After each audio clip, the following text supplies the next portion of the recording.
Hey guys, how's it going? It's Al. Week 8 is 1 day away on Draftkings. DFS NFL. 5 players that project to be under 5%. Your tournament plays for this week. I'm going to hit them, and I got an additional one for you as well. So it's 6 under 5 this week. I couldn't make up my mind. I was like, well, I have to talk about this guy. He's too cheap. So I've got 6 guys for you this week instead of 5. So bonus for you. And we're going to do a quick pick 'em on Underdog Fantasy as well. So I hope that we have all the information you want. All my content is out. Best Buys is out on ESPN. The CSS DFS podcast is available on the Fantasy Focus feed for ESPN. Every video, this is the final video that I publish. I will be live tomorrow morning on the Anti-Tinkercast, Sunday morning, 45 minutes leading up to lock on twitch.tv/Al_smizzle. The links to everything are right there in smizzle.tv/links to all of it. Best Buys, the Listener League, the charity, all of it. All in the links, hyperlink. Just go there, check everything out, click all the things right down the list. And while you're clicking things, drop a like on this video, subscribe to the channel, ring the notifications bell. Leave me a reply down below with who your favorite tournament play is this weekend, and let's go. He's a legend. Let's take a look over at Underdog Fantasy. They have this pick'em column, which is great, where you can take guys that have different fantasy outcomes, and you can go over or under on the different player props. You can go with a 2-player card up to a 5 pick'em card. So 2, 3, 4, 5, however you like. Over-unders on different players. You like Joe Burrow to throw for over 291.5. You click over on there. It adds them to your card. And you can't pick the same player twice. So like some guys have 2 different props for them, whether it's like a receiver or a quarterback, a running quarterback or something like that. Has to be different players. Has to be players from 2 different teams on your card. You can't just say, well, I'm going to correlate Tannehill to AJ Brown, and that's my card. You're gonna have to pick somebody else from some other game as well. So I've taken a few here that I like. I've got a 4-person card. Jalen Hurts over 300.5 total yards. That includes rushing and passing. I think you can get over that. I could be wrong. James Robinson, 95.5 rush plus receiving yards. I think he has a big day. I think this whole Jacksonville offense has a big day. Trevor Lawrence over 260.5 over, and Marvin Jones 57.5 over. The unders are more sharp. The overs are more fun. I'm going to play this for $50. Feel free to fade my picks. I'm terrible at pick 'em, but go over to Underdog. You get $10 if you use code ALSMIZZLE. Link down below, or just on your first deposit, you use code ALSMIZZLE. You get $10 added to your account. That's all you have to do. Use code ALSMIZZLE, and let's get to the 5 plays. First one is going to be Zach Moss, projecting at under 5%, about 2.5, I think, on all the different sites that I use. Now, look, there's a reason that our guys are on this list. They're not going to get what we want. They're not going to be 5-box running backs. They're not going to be wide receivers that project for like 12 targets and a lot of yards and all those sorts of things, because there's a reason, or their price is you're going to have to pay up to be contrarian, or there's a better play projectably on their medium projection at that exact price point. So you're getting differentiation on that price point. So like Zach Moss here for me, with the Bills having a total of what, 32 real life points as their implied team total this week, Zach Moss has outsnapped Singletary for like 3.5 weeks at this point. Last 3 games and the second half of the game before that. He has looked real snappy when he's been on the field so far. I like the cut of his jib.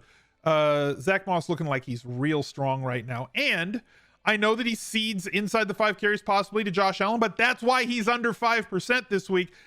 There is a very distinct possibility where Moss could get 2 touchdowns. And we talked about the other side of this. Like if James Conner gets 2 touchdowns, what do you win? Not all that much. But if Zach Moss scores 2 touchdowns and gets you 18 to 22 fantasy points with those increased snaps, with that increased usage, now we have a player who's doing something that is going to be opposite of what the field's doing. A lot of players going to be on Josh Allen this week. A lot are going to be on Diggs and the other receivers, Manny Sanders, Beasley. So you're going to get that one contrarian piece of the Buffalo offense. Looking at the other side of that game, his counterpart, MYLES GASKIN, also projects for under 5% this week. Now, I know that some of you just threw up in your mouth, and that's fine, but I need you to realize that there aren't all that many tools on the Miami Dolphins offense right now, and specifically in that running back room with Malcolm Brown headed to the IR. We saw Myles Gaskin get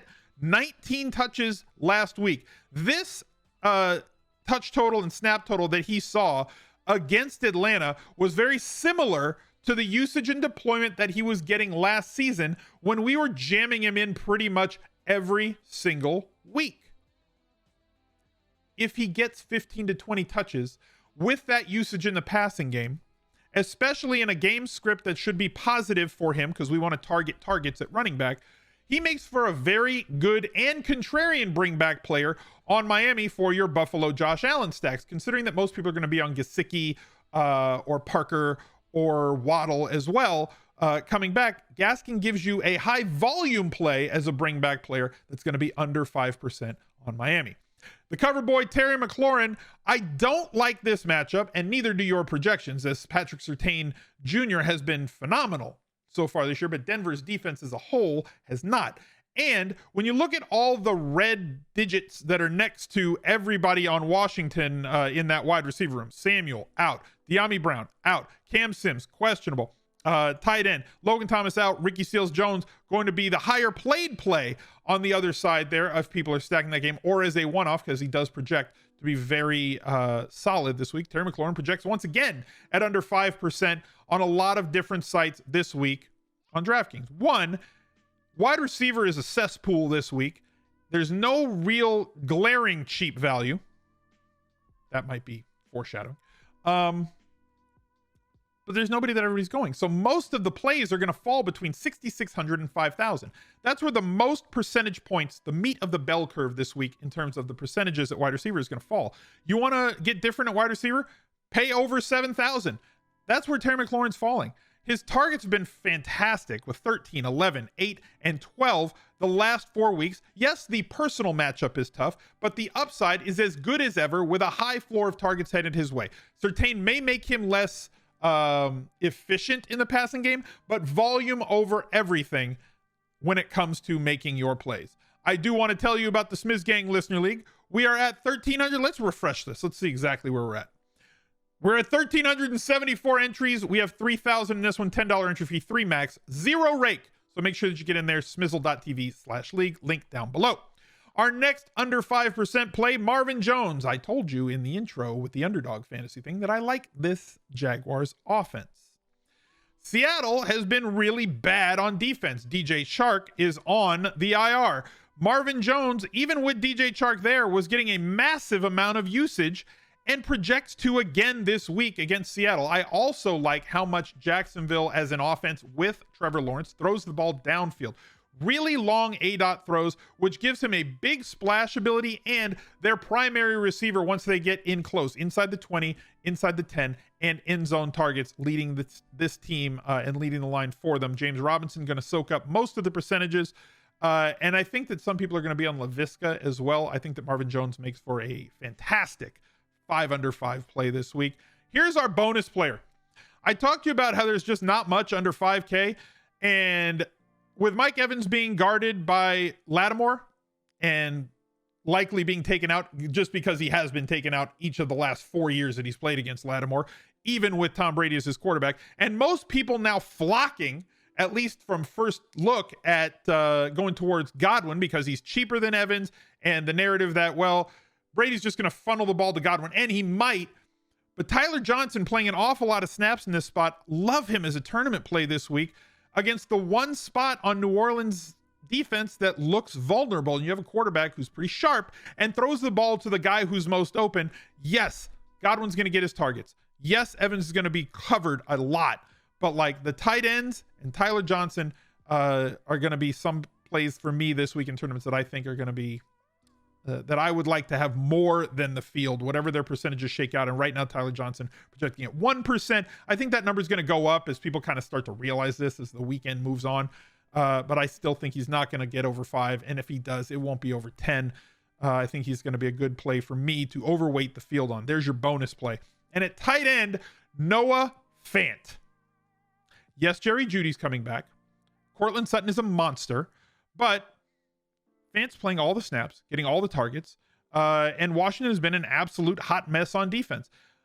tight end percentage is going to be basically around a specific number of players this week, and everybody's just going to be on them. Like it's not like one tight end is going to run away with everything, but like guys like Dan Arnold and Jared Cook and Ricky Seals-Jones and Goddard and even Gesicki or Higbee are going to catch a lot of the percentage. But like Noah Fant is an absolute freak athlete on a team playing a defense that has been abused through the air, and we've seen him score touchdowns and approach a 100-yard bonus and run a lot of routes, get a ton of targets, 10, 11, and 7 targets in 3 of the last 4 weeks.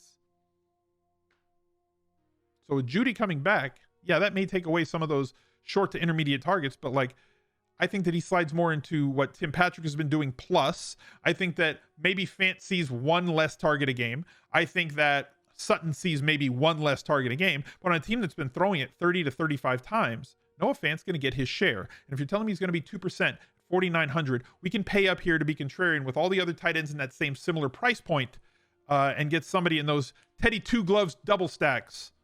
It looks real nice. Maybe to go along with the Terry McLaurin play as a secondary. That's going to do it for this week. Good luck, and I'll see you hopefully on the Anti-Tinkercast on Twitch tomorrow. Drop a like, subscribe to the channel, ring the bell, and look out for another video right there. He's a legend.